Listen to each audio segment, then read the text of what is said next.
Hey there. Welcome to Spiritual Unraveling with Ashley and Nate, a podcast about the sometimes messy process of spiritual awakening. We invite you to listen in as we discuss spiritual topics and themes showing up in our personal lives and out in the broader world. We promise to always bring our grounded and lived experiences to the exploration of these topics. We know that the process of awakening can sometimes be lonely and even scary. It is our intention to remind you that you're not going through this alone and that we're all in this together. Thanks for tuning in and enjoy the episode. Welcome, everyone, to episode 1 of Spiritual Unraveling. We thought today we would take a moment and just talk to everyone about who we are, who Ashley and I are as friends, and what our goals and intentions are for the podcast. Basically, you guys want to know what you're getting into.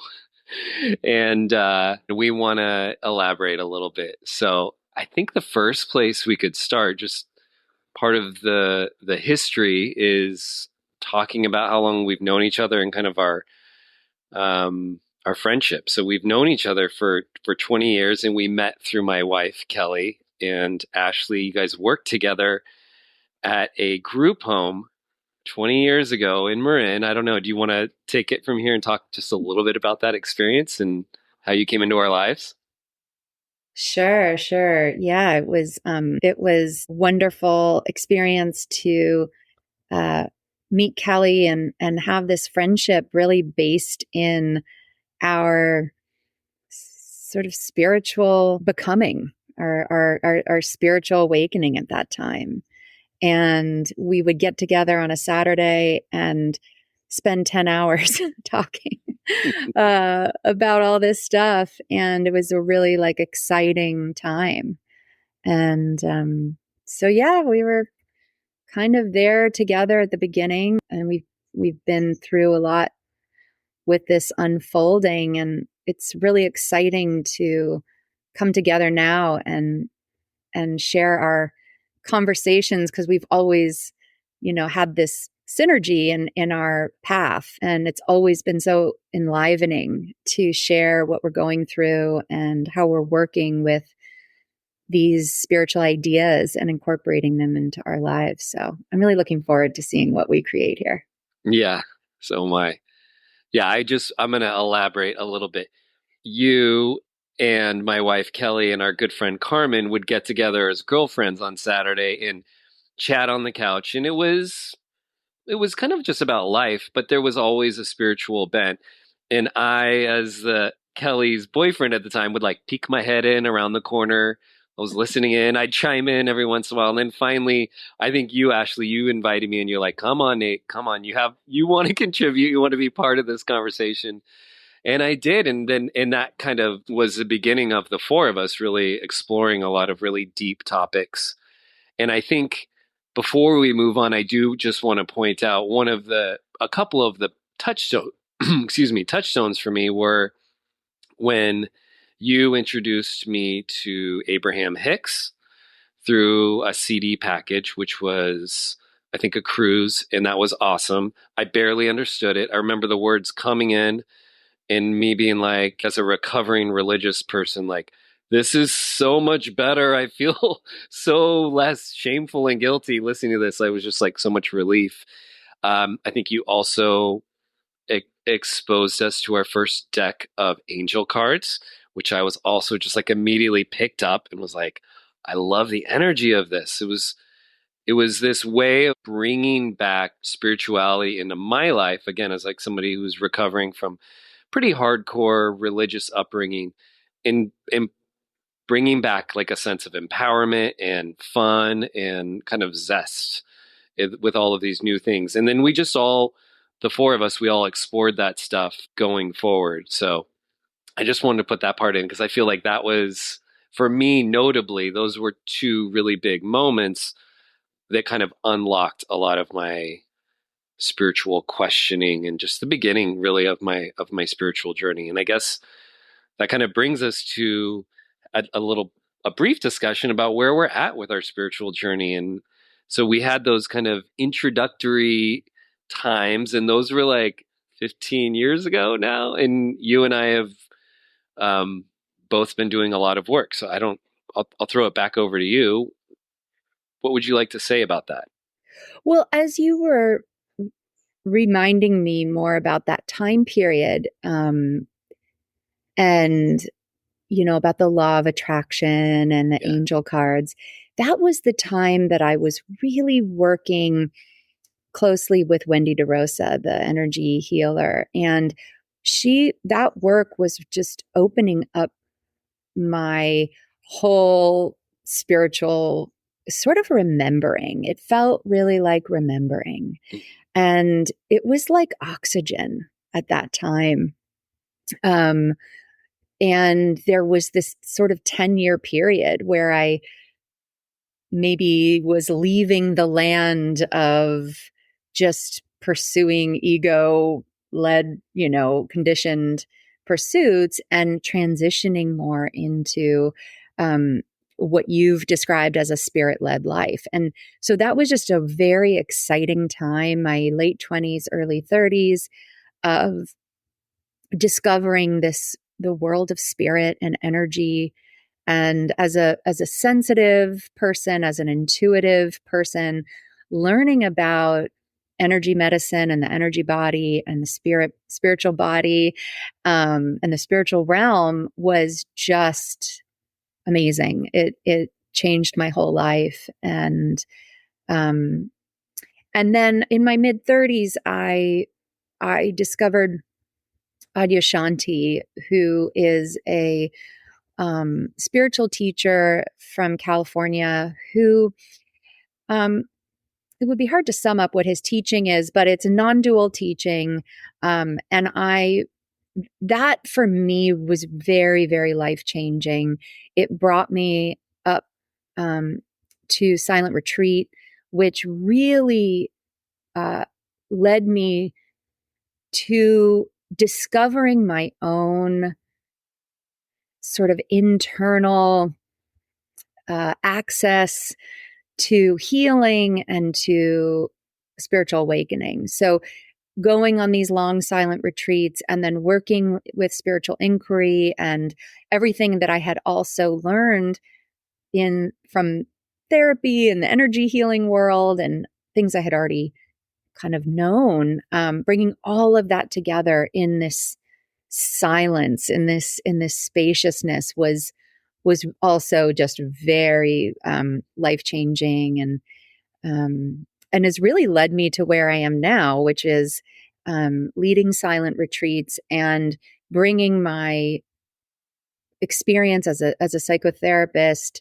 also all the energy healing work that I've done, and this incredible, powerful experience in silence, bringing people up to the mountain and doing these silent retreats. So um, that, and then just this this pretty powerful um, way of living and relating to my kids, to my friends, to my family, and to life and to myself. This just kind of constant awakening experience, and embodying awakening in my life. So that's really where we are. I think in this podcast is really bringing in this practical, embodied experience of awakening, and it's really exciting.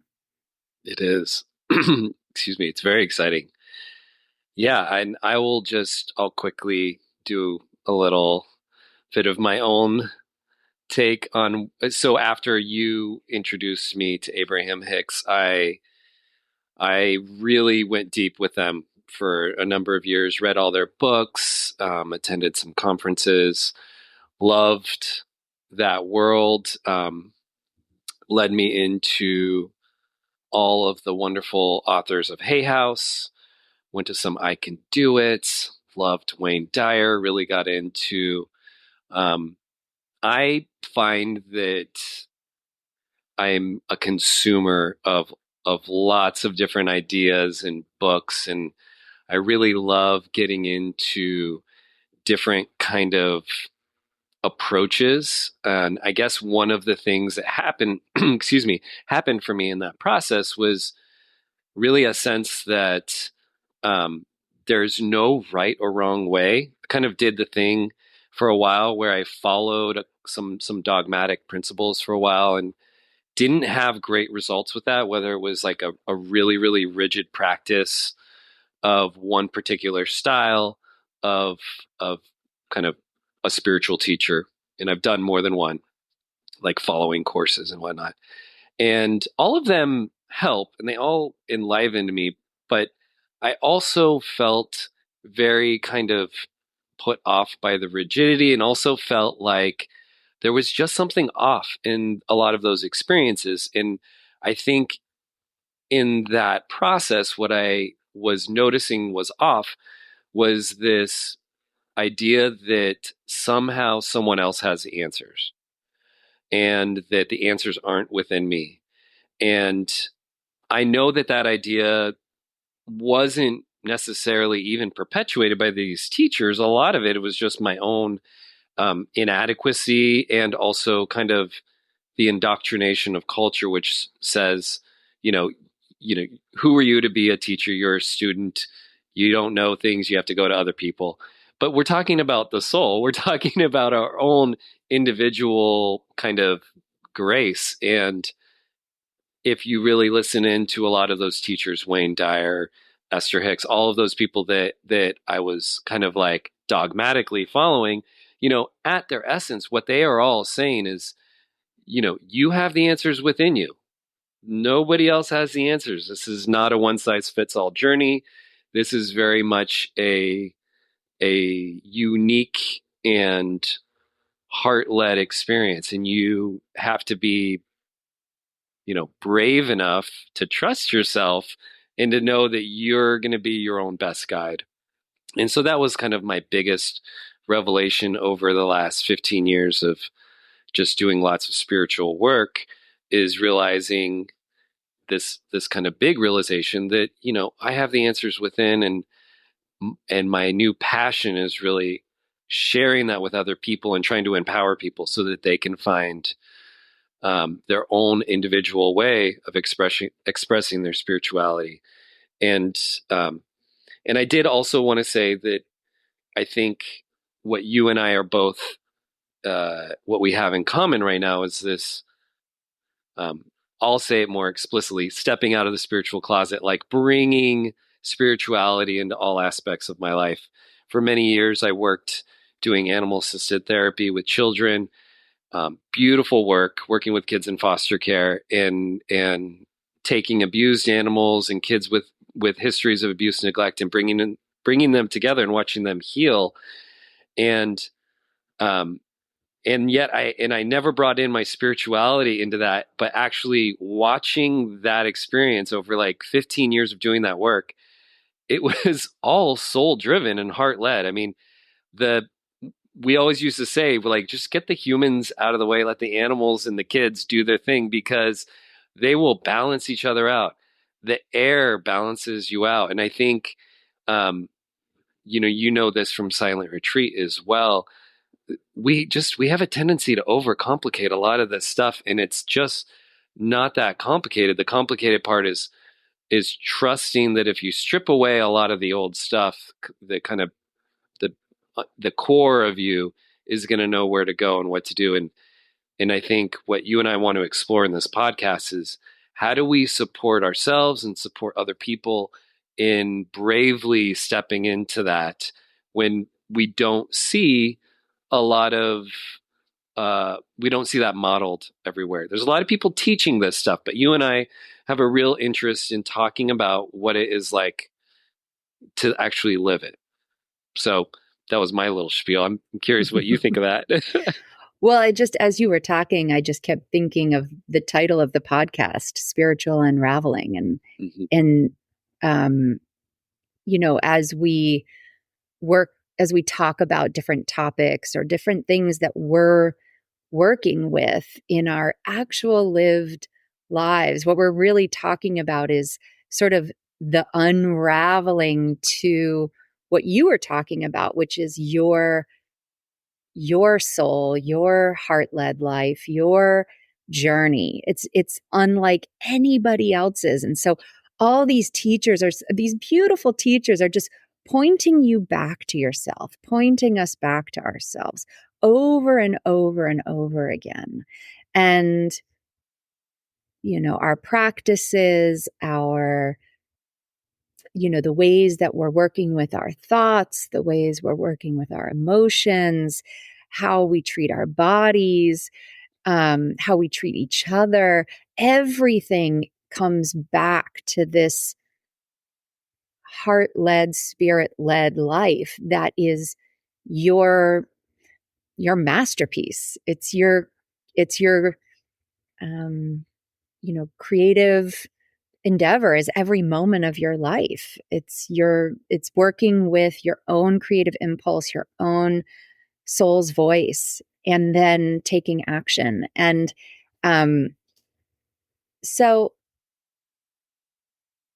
I'm excited about the opportunity to talk about this and invite other people into exploring their own process, their own practices, their own places where they could even move more into that space. That's just the invitation. There's no right or wrong for any of us. And that's kind of the good news and the bad news, isn't it? Mm-hmm. There is no one right way. And as a recovering perfectionist, it's hard to take these leaps of faith into what does my heart want? What does my heart want for me? And take the risk to try it and see where it goes. And that's really the essence of this podcast. We're doing this about that space, but also from that space. Yes, I love that. About that space and from that space very much. And I just want to echo that, what you just said, that sentiment. There is both incredible freedom and maybe a little bit of terror in the idea that there's no particularly right way to do any of this, or a path or a way. It's really moment to moment, trying to stay heart centered and live in a way that is brave, because you're not following anyone else's dictates or mores or whatever. You're looking within. You're trying to touch into your emotions, to your body, to your heart, and all of these things, because there's lots of different facets, and you're trying to integrate all of that into daily living. When, I'll be honest, I don't see a lot of people doing that. And I'm not knocking anybody. I'm just, you know, I think when we're in this place, there is a little bit of stumbling around trying to find how to do it. How do I show? My kids are going back to school this week. I'm on the East Coast, so we start later than you guys do. And like going to orientation, going to the first, showing up with your kids and looking at the classrooms, just hundreds of people in the hallway walking around. You can feel the nerves, you can feel all of the energy, and my kids are nervous and I'm a little nervous. And how do I slow things down a little and try to take in those moments? There's nothing to get through. It's trying to be present in those moments, and it was hard. It was not easy, it's a lot of old programming and a lot of old body somatic stuff comes up, and that's really where I think just talking about this stuff, supporting each other in that, is going to be a really big deal. And we were talking about this before we got on the podcast. How do we create things in our lives, whether they're moments or activities or different things, that just reflect back to us reminders to be in a spirit-led life? And I think for me, that is one of the things that I am both hoping I can provide through this podcast for other people, but I know will inherently do it for myself and for you, which is like just creating a moment, a spot, a landing place where it's like this is going to be something that reminds you, you know, we're walking this path and we get to do it our way, and for you and I, we really want to be doing it from a spirit-led, heart-led, kind of soul-driven way. Yeah, you just said a lot. That was my first thought when you were talking is this phrase came to me, don't abandon yourself. Hmm. So that in each moment we have these opportunities to not go into that conditioned self-abandonment. When you were talking about, the answers being with the teachers, or as a sensitive person going into back to school, the first day of school, and feeling the anxiety in the space, or even the risk of following your heart comes with a lot of, is this okay? Am I am I allowed to not abandon myself? Am I allowed to stay with my experience, whatever it is, in this present moment, whether it's anxiety or insecurity or joy or excitement or whatever it is? Can I simply not abandon myself? And one of the things we were talking about before the podcast was how simple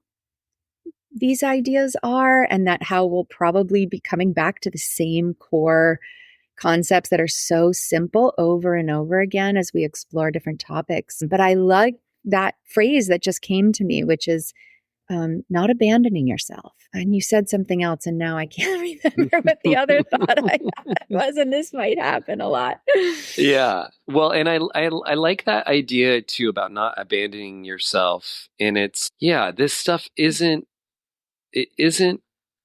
complicated, but I can speak from my own personal experience and say that I feel like those kind of high moments when there's a lot of stuff going on and you're being pulled in multiple directions, there's such a weird irony there that those are the moments where you really want your spiritual practice to support you.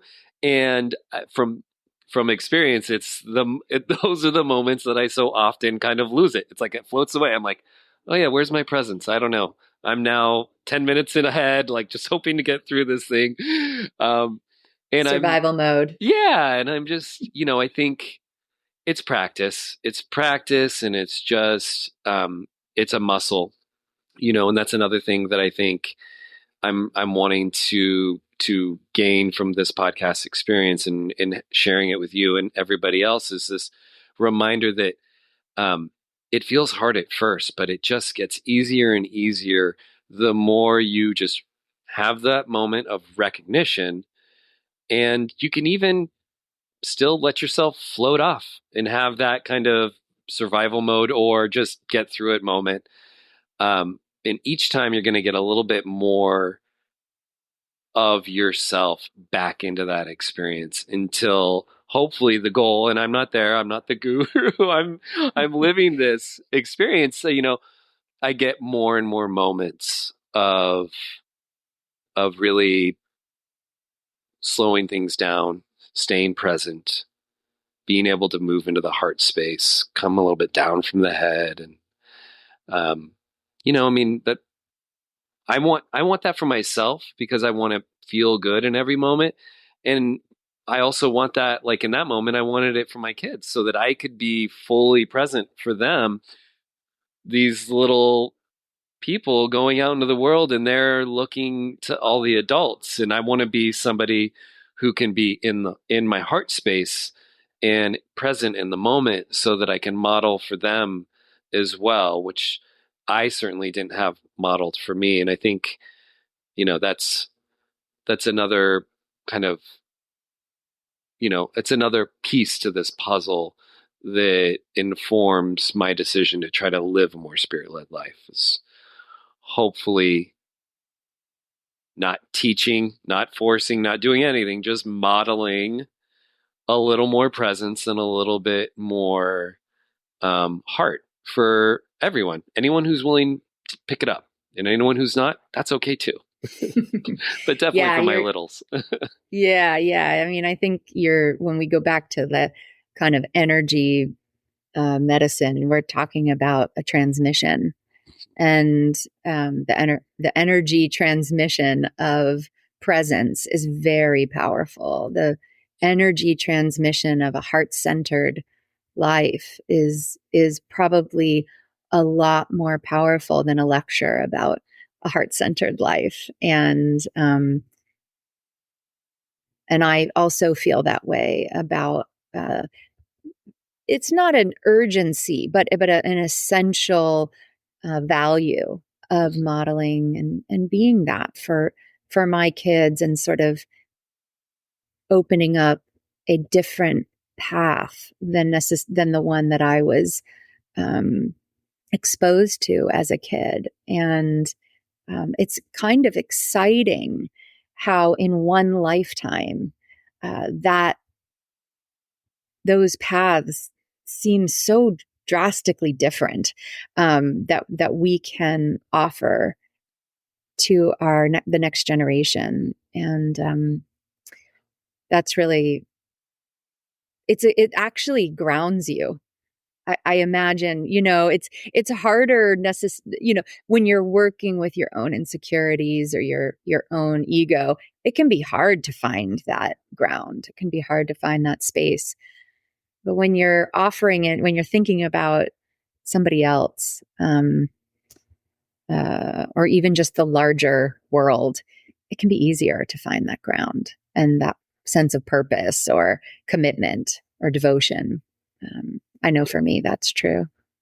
And I was also, this was the thing I forgot that I Hmm. just remembered was how important it is when you're on this path to have community, to help remind each other, to reflect each other, because it isn't the mainstream. It isn't the what we're going to get support around. We're not living in a culture that's guiding us and has ritual and ingrained experiences for spiritual awakening. It's Yeah. actually the opposite. We're having to do it despite the culture, and so to have these, just to have this time for you and I to get together to reflect each other and remind each other and ourselves, and then whoever's listening to kind of be part of that community. And I think that's so important because so much of this work is you with you. Yeah.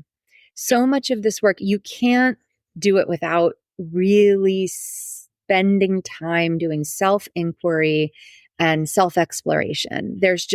You can't. But I also think you can't do it without some community. Hmm. So, yeah, that was one thought that came up around sort of why we're doing this podcast and to begin with. Yeah. And I think I'll take it a little step further and you can add your own piece to this if you'd like. But I would say, even within that subgroup of trying to live a spirit led life, I think another aspect for me in particular, and I think you share this, but is creating that even subcategory of being really into spiritual stuff, trying to live a spirit led life, and also not falling into um, kind of a guru trap with some of our favorite people. And I say that as someone who has done that, and not like over, not I not idolatry, and not like, but putting people on a pedestal and thinking that certain people who are writing books or spiritual teachers are somehow better than me and that I don't have the answers. And I really want this podcast to be a place where we dismiss all of that nonsense and we just acknowledge that we are all sparks of the divine. Um, we are all unique sparks of the divine. No one is better or worse. There's no separation. We're all just these these unique reflections of source reflecting itself back through our lives. And anybody out there who is teaching is really reminding you of an essential truth you have stored within you.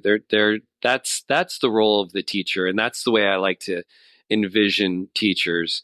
And um, so I'm not saying anything bad to people who are doing a lot of teaching. I thank them, and I have learned so much. I'm putting it out there to myself and to people who are consumers of all of this stuff. Let's remember that we also are our own best teachers. And I think that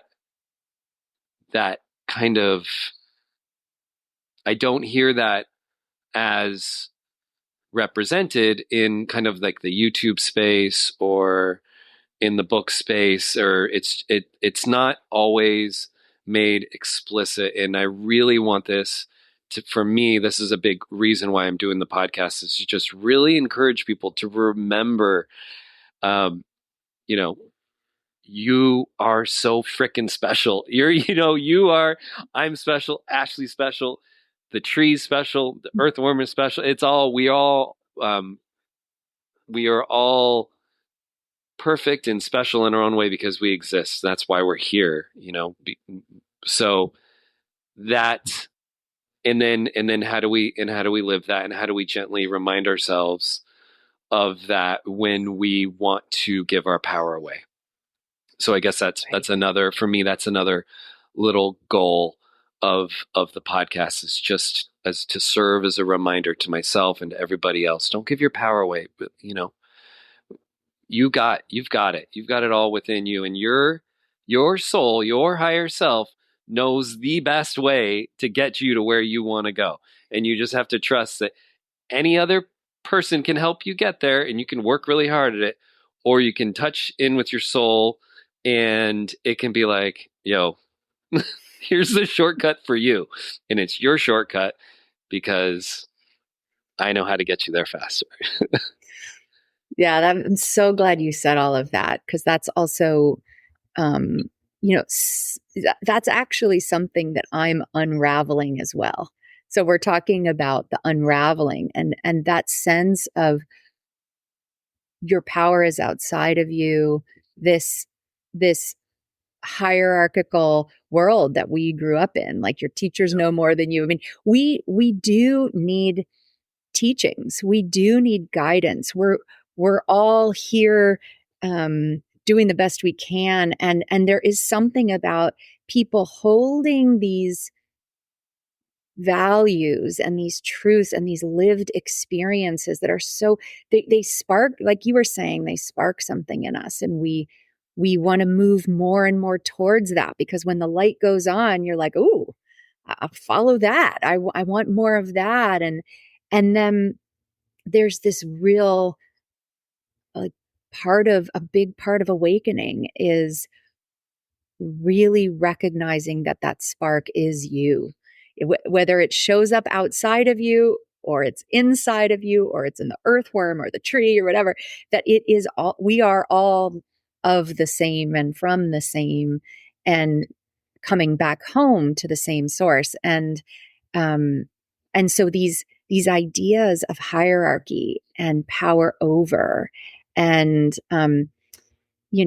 that are so based in our school system, our healthcare system, our capitalist society, we're unraveling that inside of ourselves in order to discover our own freedom to live our own heart-centered life. And until you really can unravel some of this stuff, it's really hard to find your soul's voice, to really listen to it, to really have the courage to, and the humility to just forge your own way, um, from your truth. And I think that's why we came to the word unraveling, because that's kind of what it feels like. This process of spiritual awakening. Yes, it's about the light turning on, and it's about that spark.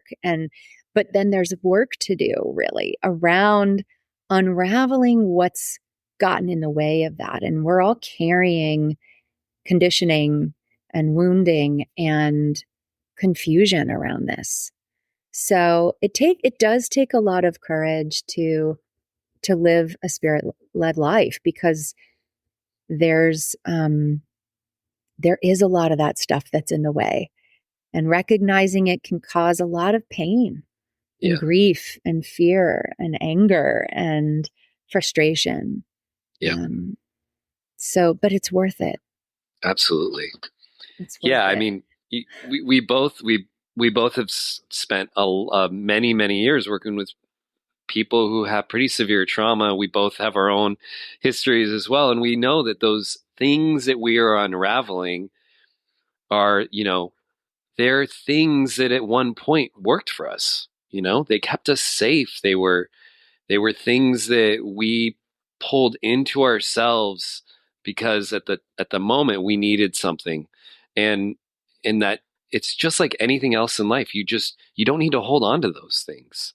They work for the moment and then you can let them go. And this intentional, I love how you keep bringing back our word unraveling, this intentional unraveling, disentangling, pulling apart all of these bits that aren't our true self takes courage, and it doesn't, um, it takes presence and it takes courage. I won't even necessarily, I'll say it's hard just because it's going to expose you to things that haven't seen the light of day in a long time, and that can be scary.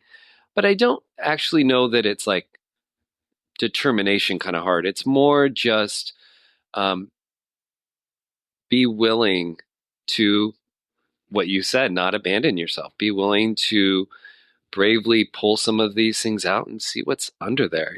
See what's at the core. You're going to be pleasantly surprised, and when that stuff has a chance to be exposed to the light of day, to come out and kind of play a little, those pieces of you, those forgotten pieces, are going to they're going to enliven you so much more. And I don't know, this this whole process is a lot about moving into uncharted territory. And so I guess as we're talking about this, it was making me also think, we could just kind of touch base a little bit on what themes I think are going to be showing up as we start talking about these things. And immediately, just like when you're talking, when I'm talking, it makes me think we're going to be spending some time talking about um, judgment and separation, and how that can be a huge stumbling block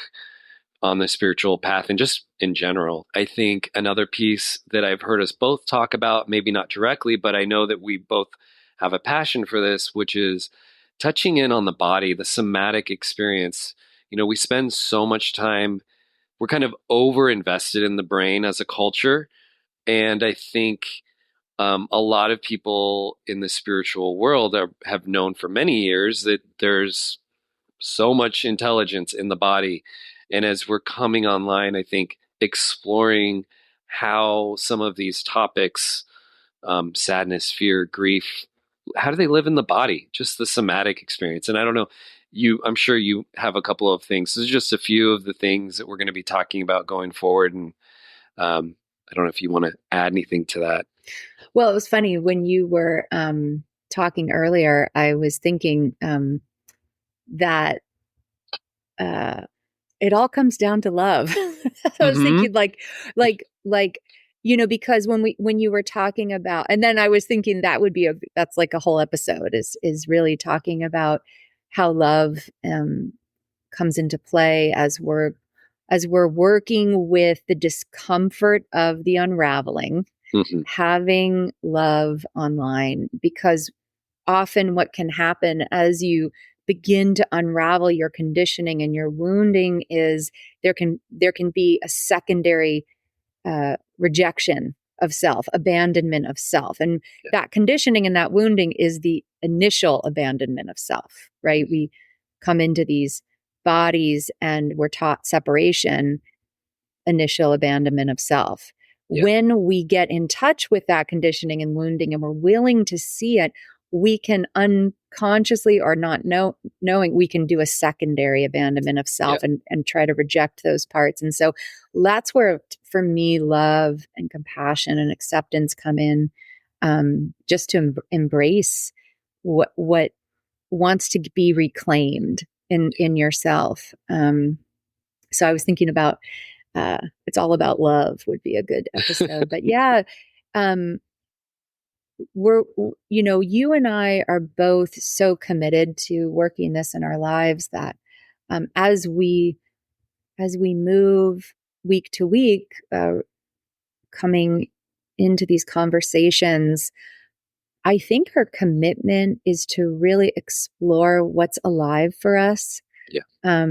But we're always working with so many cool things, and our conversations are always so rich. So I'm really excited actually just to see what what appears, what arises in our lives that we are excited to talk about, that bring us that spark, that light, that aliveness, and share with each other and with the listeners, and remind each other, Yeah. remind ourselves about our path. Yeah. Absolutely. Yeah. And so, I mean, kind of as we're wrapping up here, I think also just want to put it out there to people. We'd love to hear your feedback if there are things showing up in your life, um, big scary issues or whatever's going on. We have this intention to be creating community, into supporting each other, into supporting anyone out there who needs support. So please, drop us a line and let us know. We would love to do some topics that are generated by the listeners, as well as the things that are showing up in our own lives. And you can reach us at spiritualunraveling@gmail.com. Very easy. It's going to be in the outro as well. Feel free to just send us a note. Let us know what's going on in your life. And it doesn't have to be things that are going wrong. It could be the things that are lighting you up too. And I think that you and I, um, as we're having these conversations, we're going to have these moments too, where there's just like, let's do an episode on what's lighting us up as well. Yeah, and I love that. I love the idea of building community in these Yeah. conversations. I really love that. And I also wanted to just highlight what you're doing in your career now. You're not doing the animal assisted therapy anymore. You're actually you have a coaching practice, Yeah. and that's really cool. Do you want to just talk about that real quick? Yes, sure. Thank you. It's very similar to what we're doing here on the podcast, and it's just supporting people on their spiritual path in their awakening. My website is Spiritual Stewardship, and I chose that word very carefully. I believe that I am not the spiritual steward for other people. I am there as a compassionate mirror and as an encourager and a supporter to help you develop your own relationship with you. When I think of stewardship, I think about my time spent doing the animal assisted therapy, working. I also did horticultural therapy, so we did a lot of work on the land. And stewardship is it's proactively taking control of something. It's like, you own your spirituality. Don't give your power away. Pull it back in, and there is a responsibility to cultivate a practice that is in alignment for you. And that's really my passion is not the shoulds, not the coulds, but what are things that are actually things you want to do that liven you up, that really make your heart sing. Because I think that is the true path to people living a more heart-centered, soul-filled life is finding that unique way that these things work for them. And so I'll turn it back for you as well. You have been a practicing therapist for over 20 years, and now you're moving into a different phase of your career as well. And like you've been doing silent retreats now for how many years?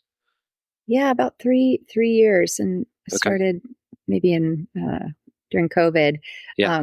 doing silent retreats. My teacher was no longer doing. Well, nobody was doing silent retreats, so I just pulled some friends up to Mount Madonna, up in the Santa Cruz Mountains, and it's just been amazing to have an excuse to get back up there and be in silence and with community. And so, yeah, that's really exciting.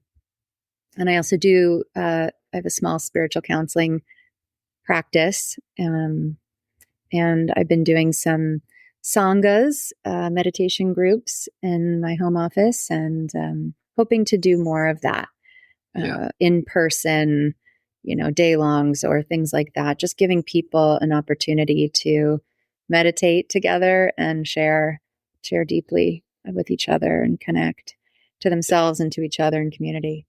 But I wanted to just give you a plug, which is, I love the way that you have,